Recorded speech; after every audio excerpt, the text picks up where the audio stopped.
नमस्कार मित्रों, जैसा कि आप सब लोग आ चुके हैं। आज है हमारा ब्रह्मचर्य सेमिनार, जिसके बारे में आपको आगे पता चलेगा क्या होता है। अभी आपको भैया का लेक्चर भी देखने मिलेगा, सारी हमारी प्रैक्टिस भी देखने मिलेगी जो हमने आज की है। बने रहिए हमारे साथ।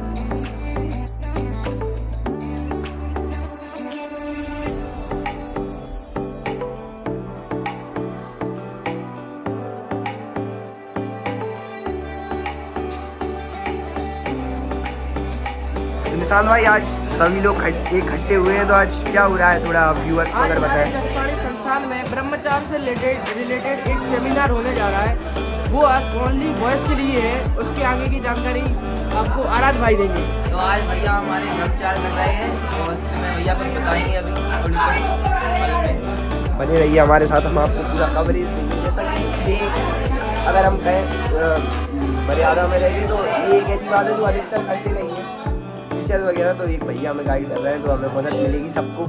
और सबको ब्रह्मचर्य रहना चाहिए, जल्दी उठना चाहिए, नहाना चाहिए और भगवान में मन लगाना चाहिए। तो ये सब भैया अभी बताएंगे कैसे हम कर सकते हैं, और थोड़ी हम सबको जानकारी देंगे। तो आइए हम आपको भी देंगे। भाई, जैसा कि आपको क्या लगता है आज का सेमिनार आपको किस वे में हेल्प कर सकता है? मतलब आज का सेमिनार हमारे ब्रह्मचर्य, और आप जो समझ सकते हैं किसके ऊपर है, जिसमें बच्चों को पकड़ रहे हैं, प्राप्त कर रहे हैं, उसके ऊपर है। हिंदी भाषा में तो खैर नहीं कहूँगा, और आप समझ सकते हैं सारे में। सही बात है, मतलब इससे हेल्प मिलने वाली है बच्चों को। जी, इससे बिल्कुल हेल्प मिलेगी, अपने जीवन में बहुत हेल्प मिलेगी। आप वो समझ करके देखिए पहले आप।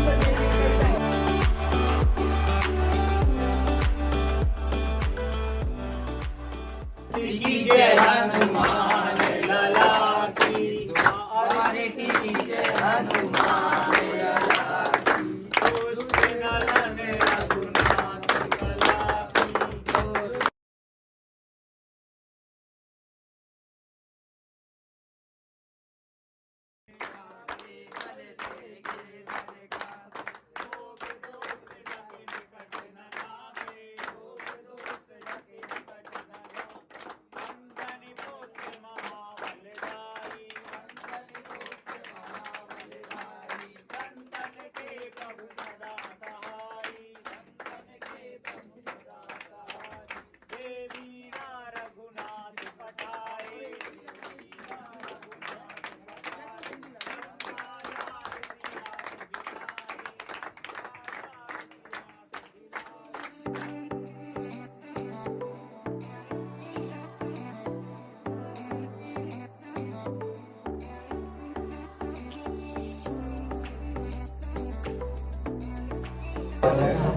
क्या लगता है नैतिक, क्या है इसमें?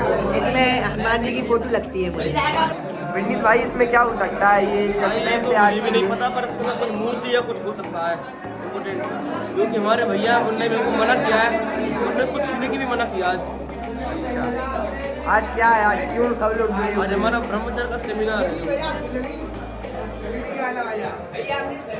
हम ये जो दीवार है, इसे मैं मतलब पर्सनली हम चक्रवाणी अपने संस्थान में से वॉल ऑफ सेल्फ कंट्रोल कह सकते हैं। आत्म संयम की ये दीवार हमने इसे बनाया है।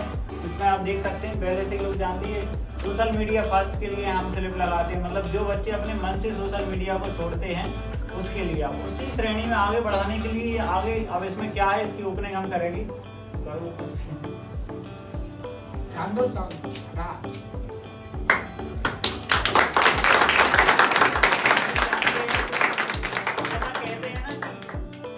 बिगड़ी जन्म अनेक की अभी सुधरे आज। मतलब अनेक जन्मों की जो बिगड़ी है वो अभी आज सुधर जाएगी, केवल दर्शन मात्र से, ऐसा लगता है। स्वयं राम जी ने सबरी माता को जो 9 प्रकार की भक्तियां बताई, उसमें 7वीं भक्ति जो बताई है, सातम सम मोहमय जग देखा, मोते संत अधिक कर लेखा। मेरे समान ही पूरी सृष्टि को, हर एक को देखना, लेकिन संतों को मुझसे भी अधिक देखना। भगवान ने अपने ऊपर भी उच्च स्थान दिया है, तो इनकी अगर कृपा हो जाएगी तो हम हर समस्या का अपना समाधान निकाल सकते हैं। तो ऐसा हम प्रोग्राम की शुरुआत ही ऐसे करते हैं, मतलब गुरुदेव भगवान के चरणों में प्रणाम करते हुए हम अपने, ताकि हमारा जीवन आगे बहुत अच्छा बने, ऐसी प्रार्थना करते हैं। और हमें आगे भी इनसे प्रेरणा मिलती रहे। आगे भी जो ब्रह्मचर्य के नियम धारण करने वाले हैं बच्चे, उनके लिए मैं बता दूं कि ऐसा रहेगा कि अपने करने से कुछ नहीं हो जाएगा, अपन करेंगे तो कुछ नहीं होगा, लेकिन अपन स्वयं को इनके चरणों में समर्पित कर देंगे ना, तो ये सब करा देंगे। इनके कराने से सब हो जाएगा। तो अपन ऐसा कुछ नियम बनाएंगे कि हाँ, हमने इनके चरणों में ऐसा कुछ नियम बनाया है, तो हम आगे बढ़ जाएंगे। अतुलित बलधामं हेमशैलाभिदेहं धनुजवन कृशानं ज्ञानिनामाग्रगण्यं सकलगुणनिधानं वानराणामधीशं रघुपति प्रियभक्तं वातुजातं नमामि। तो क्या है ब्रह्मचर्य? तो ब्रह्मचर्य सबसे पहले ये दो शब्दों से बना है, ब्रह्म और चर्य। ब्रह्म का मतलब होता है जो हम समझते हैं परमेश्वर, ईश्वर, या जैसे बिल्कुल कहें तो आइडियल, जो आदर्श है, जो सर्वश्रेष्ठ है, वो ब्रह्म है। और चर्य का मतलब है आचरण। तो जो सर्वश्रेष्ठ या आदर्श आचरण होता है, जो हमारा सर्वश्रेष्ठ, उसे कहते हैं ब्रह्मचर्य। सर्वश्रेष्ठ या ईश्वर के तुल्य जिसे कहते हैं वो वाला आचरण, उसे कहते हैं ब्रह्मचर्य। इसकी आवश्यकता क्या है, क्यों हम इसे अपने जीवन में अपनाएं? तो स्वयं के जीवन को अपने अनुसार चलाने के लिए, यार कोई बुरा नहीं चाहता, कोई नहीं चाहता कि हम गलत रास्तों पे जाएं, कोई नहीं चाहता कि हम अपने जीवन को खराब करें। दुनिया में जितने भी नशा हो रहा, व्यभिचार हो रहा, कोई नहीं चाहता अंदर से तो करना, लेकिन मन ही नहीं मानता उनका। वे स्वयं को अपने जीवन के अनुसार नहीं चला पा रहे हैं। वे कहते ऐसा है कि मौज कर रहे हैं, हम तो कुछ भी कर रहे हैं, जो हमारा मन कर रहा है। मन वो नहीं कर रहा, मन नहीं चाहता किसी का मन के बुरे हो जाए हम, लेकिन वो स्वयं को चला ही नहीं पा रहा है। मन उनके नियंत्रण में ही नहीं, उनकी इंद्रियां उनके बस में ही नहीं है। तो स्वयं को अपने जीवन के अनुसार, मैं जो चाहता हूं मैं वैसा अपना जीवन बनाऊं ना, ये जब हम कर पाए, इसलिए ब्रह्मचर्य की आवश्यकता है कि हम the most important element of body is प्राण। बॉडी में सबसे इंपोर्टेंट चीज है वो प्राण है, सबसे प्राइमरी लाइफ फोर्स कहते हैं इसको। अपन कहते हैं कि कोई व्यक्ति मृत हो गया, मर गया, तो क्या चीज चली जाती? केवल प्राण चले जाते हैं। सारे ऑर्गन्स वहीं की वहीं रहते, हार्ट रहता, सब रहता, प्राण चले जाते हैं, बस प्राण नहीं होते। वही प्राण हर एक के अंदर होते हैं, कम ज्यादा मात्रा में होते हैं। निर्जीव वस्तु में भी अपनी चारों तरफ जो देख रहे हो, हर एक के अंदर प्राण है, बस कम ज्यादा मात्रा में है। और पेड़ पौधों के अंदर प्राण है, हमारे अंदर प्राण है, हमारे तुम्हारे अंदर के प्राणों में भी अंतर है, किसी में अधिक प्राण है, किसी में कम प्राण है। तो प्राणों की मात्रा से उसका जीवन निर्धारित होता है, प्राण की कमी या अधिकता से। किसी में अधिक प्राण है तो वो अधिक जीवंत होगा, फुल ऑफ लाइफ होगा, उसकी हर एक जीवन में अलग लाइफ एनर्जी दिखेगी। किसी में कम प्राण है तो थोड़ा हतोत्साहित रहेगा, हमेशा किसी काम में करने में उत्साह नहीं रहेगा। तो प्राणों की कमी या अधिकता होती है। प्राणवान व्यक्ति और स्थान की निकटता से भी उसका फर्क पड़ता है। अगर कोई अधिक प्राणवान व्यक्ति हो, आप उसके निकट जाएंगे तो आपके अंदर भी प्राणों की अधिकता होने लगी। तभी सत्संग का कहा जाता है जो साथ केवल बड़े बड़े संत रहते हैं, उनके दर्शन मात्र से ही अपने आप अंदर अच्छे लगता है, भले ही एक शब्द ना सुने उनकी, क्योंकि उनके अंदर अधिक प्राण है, वो प्राण हमारे अंदर ट्रांसफर होने लगते हैं। तो प्राणवान व्यक्ति और स्थान भी, स्थान मंदिर जाके ही अच्छा लगने लगता है, क्योंकि उस स्थान में अधिक प्राण है। किसी वैसी जगह जाओ तुम, किसी उसमें जो बंद एकदम चार दीवारी में केवल एयर कंडीशनर्स रूम है, जो आजकल कॉर्पोरेट ऑफिस हैं, उनमें कोई प्राण नहीं रहते। प्राण अधिक होते हैं जहाँ वनस्पतियां अधिक हों, जहाँ एक दूसरे के प्रति विनम्रता अधिक हो। तुमने देखा होगा कि मंदिरों में तुलसी का पौधा हो, पीपल का पौधा, सबके आगे व्यक्ति हाथ जोड़ता, आपस में भी मिलते हैं तो राम राम करते, हाथ जोड़ते, कितनी अधिक विनम्रता, कितना अच्छा वातावरण ये है। इसलिए प्राण वहां अधिक है और उस जगह जाकर हमें अच्छा लगता है। आज मतलब कोई इस बारे में बताने वाला, कहने वाला नहीं है। डॉक्टर से सुने, मूवीज को देखें तो बस ये कहते हैं नेचुरल प्रोसेस, इससे तुम्हारा स्ट्रेस और रिलीज हो रहा है। मतलब कोई इस बारे में उन्हें ज्ञान देने वाला नहीं है। और स्थिति देखो आप क्या है, और सबसे बड़ा इनके कारण क्या है, किस वजह से बच्चा बिगड़ रहा है। तो सबसे बड़ा कारण जो होता है इसमें मोबाइल फोन, इसमें सबसे बड़ा कारण है। आज के समय में जो बच्चे मोबाइल फोन चलाते हैं वो इसके सबसे बड़ा कारण। बच्चों की लिखी खुद की बात है, इसमें हमने उनका नाम छुपाया है, पर्सनली ये रखा है, बस उन्होंने डेटा को भरा है, पता नहीं किस बच्चे ने क्या भरा है। कॉन्सेंट्रेशन, फोकस ही नहीं हो पाता। बहुत सोचते कि यार पढ़ेंगे, आज से अच्छा पढ़ूंगा, आज से अच्छा पढ़ूंगा, लेकिन पढ़ने बैठते उसमें मन ही नहीं लग रहा, एकाग्रता ही नहीं आ रही किसी काम में। जो करना चाहते वो हो ही नहीं पा रहा, क्योंकि मानसिक रूप से हमारा काम खराब हो गया। इंटरनल मोटिवेशन जो आजकल जरूरत पड़ती ना बार बार कि भैया मोटिवेट कर दो, हमें मोटिवेशन चाहिए। इंटरनल मोटिवेशन जिनके अंदर होता है उन्हें कोई आवश्यकता नहीं पड़ती। तो सामाजिक क्या होता, राष्ट्र, धर्म, सत्य, न्याय, संस्कृति के प्रति कुछ भी होता रहे, हमें फर्क ही नहीं पड़ेगा। कोई कहे कि यार राष्ट्र पर ये संकट आ गया, यार मुझे क्या करना, मेरी तो एक नौकरी लग जाए, क्यों, हमें उस चीज से मतलब ही नहीं है। आज जब वो सिकंदर अलेक्जेंडर का आक्रमण भारत पे बढ़ रहा था, आचार्य चाणक्य को नींद नहीं आती थी, रात रात में उठ जाते थे कि मेरे देश पे संकट आ रहा है। जब धनानंद के पास गए थे कि महाराज देश पे संकट आ रहा है, तो वो हाथ में मदरा लिए आसपास नृत्यांगना नाच रही थी, बोले इस काले कलूटे ब्राह्मण को मेरे सामने से हटाओ। कितना अनभिज्ञ था, क्यों, क्योंकि शरीर में वीर ही नहीं, राष्ट्र, धर्म, संस्कृति के प्रति कोई चेतना ही नहीं है। कोई धर्म की बात बताएगा कि यार अपने धर्म पे संकट है, कोई सत्य की बात बताएगा कि यार यहाँ भ्रष्टाचार हो रहा है, कोई मतलब ही नहीं रहेगा ना। तभी तो चंद पैसों में, चंद शराब में नेता तुमसे वोट ले जाते हैं, कुछ पैसों में, क्योंकि वो चीज अंदर बची ही नहीं ना। तब राष्ट्र की कोई चीज, कोई न्याय की बात करेगा, न्याय शब्द कोई लगेगा ही नहीं, संस्कृति क्या होती कुछ फर्क ही नहीं पड़ेगा। ये लगेगा बस मेरी एक छोटी 20,000 की नौकरी लग जाए, एक मेरी बस शादी हो जाए, बस एक गाड़ी आ जाए, बस इतने तक अपना जीवन सीमित रह जाता है। तो सामाजिक कुछ नहीं बचता, अपनी प्रतिष्ठा बिल्कुल धूमिल है, स्वयं की नजरों में ही नहीं बचते कुछ। ये हो जाती है हमारी सामाजिक स्थिति। तो ये कुदृष्टि आ जाती है, आ ही जाएगी निश्चित। अगर तुम इन्हीं कामों में पड़े रहोगे तो तुम्हारी हर किसी के प्रति कुदृष्टि आ जाएगी, हर एक माता बहन को तुम बुरी दृष्टि से ही देखोगे। तो ये हमारा पारिवारिक सर्वनाश हो। आगे क्या अपन देने वाले हैं अगली पीढ़ी को? अपनी घर में बेटियां आएंगी, भतीजियां आएंगी, आज भी बहनें, अगर हमारे ऐसे इन्हीं चीजों में पड़े रहेंगे तो सब पारिवारिक सर्वनाश हो जाएगा। और हो ही रहा है आज के समय में।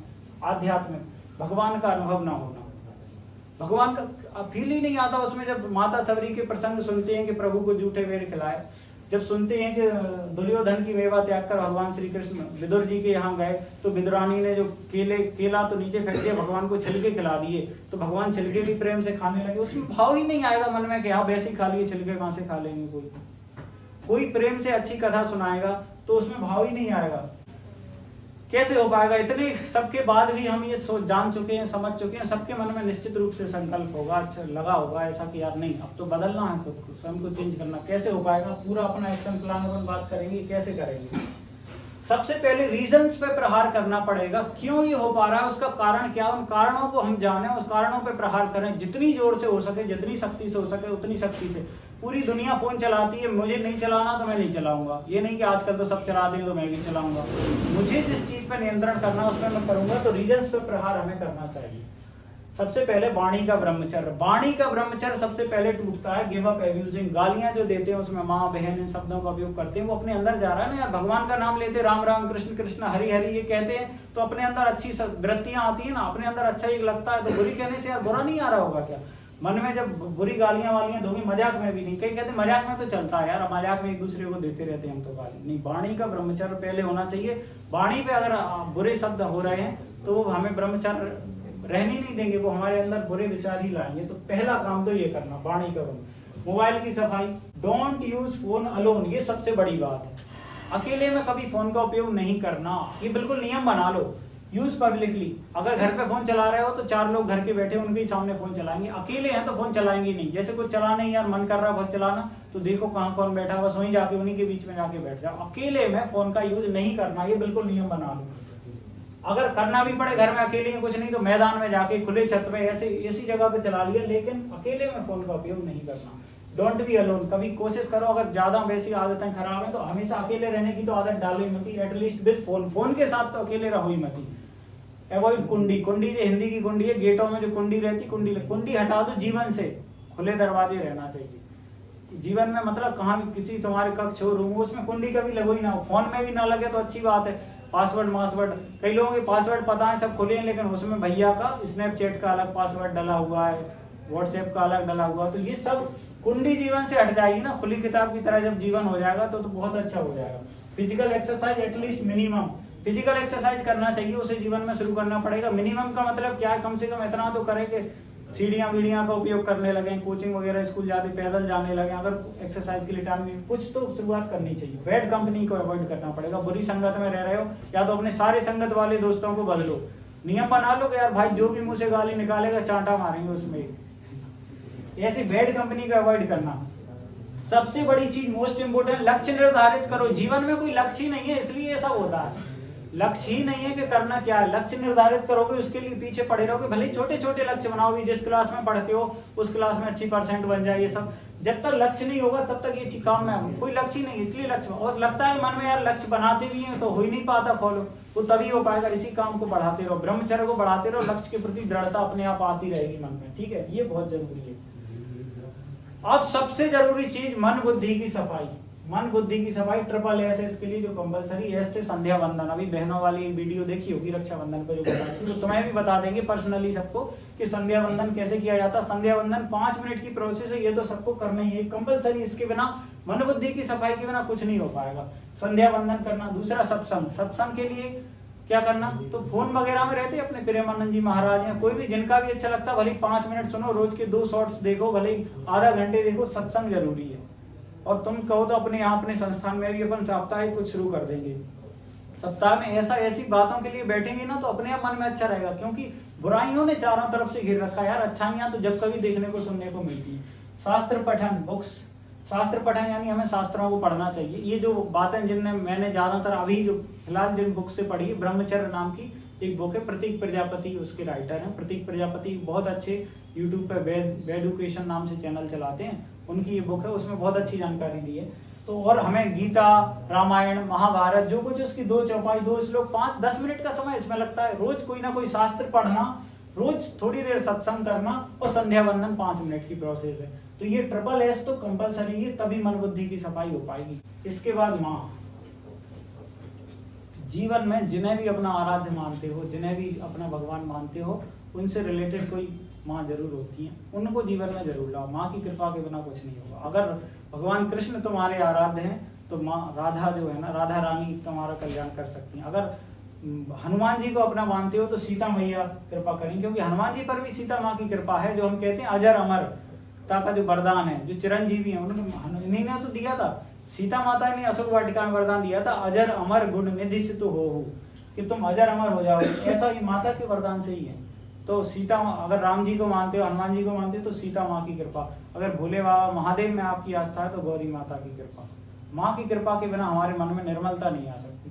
तो ये जैसे जनक सुता माँ, इनकी एक वो चौपाई है, इसको हम थोड़ा सा माँ का एक स्मरण करेंगे। तो अभी अपने स्थान पे हाथ जोड़ें, थोड़ी आंखें बंद करें, माँ अपनी सीता माँ का हम ध्यान करेंगे।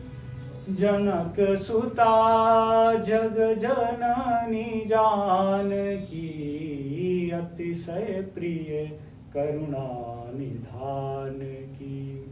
ताके जुगपद कमल बनावऊं, जासु कृपा निर्मल मति पावऊं, जासु कृपा निर्मल मति पावऊं। तो हमारे मन में निर्मलता नहीं है, इसलिए इतना कुछ है। हमारा मन निर्मल ही नहीं है, हर किसी के प्रति हमारी बुरी दृष्टि। मन में जब तक निर्मलता नहीं आएगी तब तक भगवान नहीं मिलेंगे। भगवान खुद कहते हैं, निर्मल मन जन सो मोहि पावा। जिसका मन निर्मल है वही मुझे प्राप्त कर सकता है। जब तक हमारे मन में मलिनता है, बुराइयां, बचपन से जब छोटे से थे, घर में पैदा हुए थे कि बच्चा, ये हमारा कितना निर्मल मन था यार, कितना बुराइयों से भर लिया है हमने स्वयं को, कितना बुरा बना लिया है। वो निर्मलता जब तक वापस नहीं आएगी, बच्चे की तरह जब हम वापस से हमारा मन निर्मल नहीं होगा, तब तक हम भगवान, अध्यात्म, ब्रह्मचर्य की ओर बढ़ ही नहीं सकते। और वो माँ की कृपा से आएगी। तो माता को अपने जीवन में जरूर स्थान देना, उनसे हमारे जीवन में निर्मलता आएगी। इफेक्ट्स में समय लगेगा। कुछ बच्चे तुरंत ही सोचते कि भैया मैंने 1 महीने से कुछ नहीं किया, मुझे कुछ अंतर ही नहीं दिख रहा, 2 महीने से कुछ नहीं। इफेक्ट्स में समय लगता है। धैर्यवान बने। माता सबरी की प्रतीक्षा देखो, गुरु मतंग इनके ऋषि थे। ये जब मतंग ऋषि को जब भगवत प्राप्ति हुई थी, जब उन्हें भगवान की तरफ से कोई विमान लेने आए थे कि आप तुम्हें ब्रह्मलोक जाना है, तब माता अधीर हो गई थी, सबरी माता, कि प्रभु आप ही मेरे गुरु हो, आप ही मेरे सब कुछ हो, जब आप ही छोड़ के चले जाओगे मैं किसके सहारे रहूंगी। तब उन्होंने कहा था कि तुम राम में आस्था रखना, तुम ब्रह्म में आस्था रखना, मुझे तो विमान आया है लेने के लिए, देवदूत आए हैं, उस ईश्वर के पास मैं जा रहा हूँ। अगर तेरे भजन में आस्था रहेगी, वो खुद चलकर तेरे आश्रम पे आएगा। वो भगवान खुद तेरे, तुम बस अपनी आस्था को मत तोड़ना। वो राम खुद आए थे ना, राम रूप में रख के खुद माता सबरी की कितनी लंबी प्रतीक्षा थी। रोज फूलों से सजाती थी कि प्रभु आएंगे, रोज बेर चुन के लाती थी प्रभु के लिए, रोज रास्ता साफ करती। कितने वर्षों तक आंखें पथरा गई थी। सबने कह दिया था कि ये वैसी लगी रहती है सबरी, कुछ नहीं हुआ, लेकिन प्रभु आए थे ना। तो धैर्यवान बने, कृपा हमें समय हो सकता है। तो हम सब अपने जीवन में ब्रह्मचर्य का नियम धारण करें और अपनी राष्ट्र, अपनी संस्कृति, इनको अच्छा समझें, इनको सर्वोच्च स्थान पर ले जाएं, अपने जीवन को सर्वश्रेष्ठ बनाएं। इन्हीं अपेक्षाओं के साथ आप सभी का बहुत बहुत धन्यवाद।